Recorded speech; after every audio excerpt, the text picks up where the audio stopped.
વડોદરા મહાનગરપાલિકા સ્થાયી સમિતિની બેઠકમાં 5 કામો મંજૂર, 1 કામ નામંજૂર. વડોદરા મહાનગરપાલિકા સ્થાયી સમિતિની બેઠક પાલિકા ખાતે યોજાઈ હતી, જેમાં 6 કામોની દરખાસ્ત પર ચર્ચા થઈ. ચર્ચા બાદ 5 કામોને મંજૂર કરવામાં આવ્યા, જ્યારે 1 કામને હાલ પૂરતી મંજૂરી આપવામાં આવી નથી. મ્યુનિસિપલ કમિશનર દ્વારા રજૂ કરાયેલા દરખાસ્તોમાં પાણી પુરવઠા શાખા, ટુરિસ્ટ શાખા, બિલ્ડિંગ પ્રોજેક્ટ શાખા અને મ્યુનિસિપલ સેક્રેટરી કચેરીના વિવિધ વિકાસલક્ષી કામો સમાવેશ થયેલા હતા. ખાસ કરીને મહાનગરપાલિકા હસ્તકના સ્વિમિંગ પૂલ ખાતે શાળાના વિદ્યાર્થીઓ માટે પ્રતિ વિદ્યાર્થી માસિક ₹10 ફી લઈને સ્વિમિંગ શિક્ષણ શરૂ કરવાનો પ્રસ્તાવ મંજૂર કરવામાં આવ્યો છે.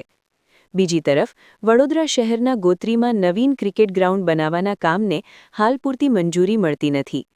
સ્થાયી સમિતિના અધ્યક્ષ ડોક્ટર શીતલ મિસ્ત્રી દ્વારા આ અંગે વિગતવાર માહિતી આપી હતી. આજની સ્થાયી સમિતિમાં ટોટલ 6 દરખાસ્ત હતી, જેમાંથી 1 નામંજૂર કરવામાં આવી છે, બાકીની દરખાસ્તો મંજૂર કરવામાં આવી છે.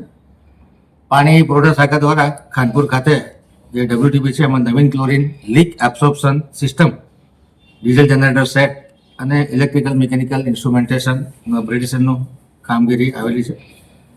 18.25% ને 70,49,000ના કામ હતું, જેને નેગોશિએટ કરી અને 18.25ના બદલે 2% ઘટાડો કરી અને 16.25%ના ભાવપત્રકને મંજૂરી આપવામાં આવી છે.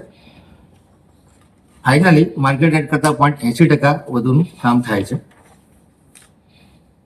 ટુરિસ્ટ વિભાગ દ્વારા જે સ્વિમિંગ પુલો છે વડોદરા મહાનગરપાલિકાના, એમાં વિદ્યાર્થીઓના ગ્રુપને સ્વિમિંગ શીખવાડવા માટે ₹10 માસિકથી સ્વિમિંગ શીખવાડવાની વ્યવસ્થા ઊભી કરવાના સંબંધે દરખાસ્ત હતી, જેને મંજૂર કરવામાં આવી છે.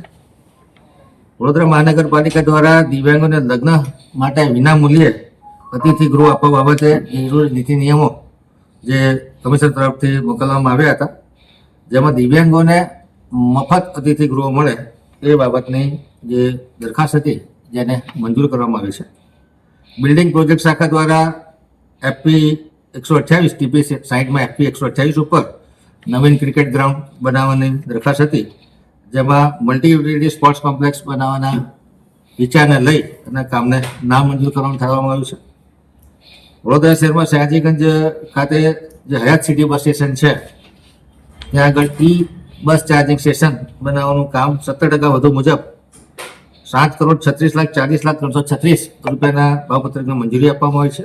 આ કામગીરી અંતર્ગત workshop shed, underground tank, electrical room, RCC road અને બસો રહેવા માટેનો ડેકોરેટિવ શેડ બનાવવામાં આવશે. ટોટલ 6,859 ચોરસ મીટરનો પ્લોટ છે, જેમાંથી 3,849 ચોરસ મીટરમાં ચાર્જિંગ અને 3,010માં બસ સ્ટેશન બનાવવાનું કામગીરી કરવામાં આવશે.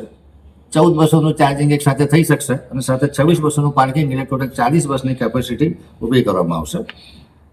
મ્યુનિસિપલ સેક્રેટરી દ્વારા જે સામાન્ય સભા માટે body pack, mic circle, PRO kit ખરીદવામાં આવી હતી, જેનો ભાવ ₹14,050 મંજૂરી માટે મૂકવામાં આવે છે, જેને મંજૂર કરવામાં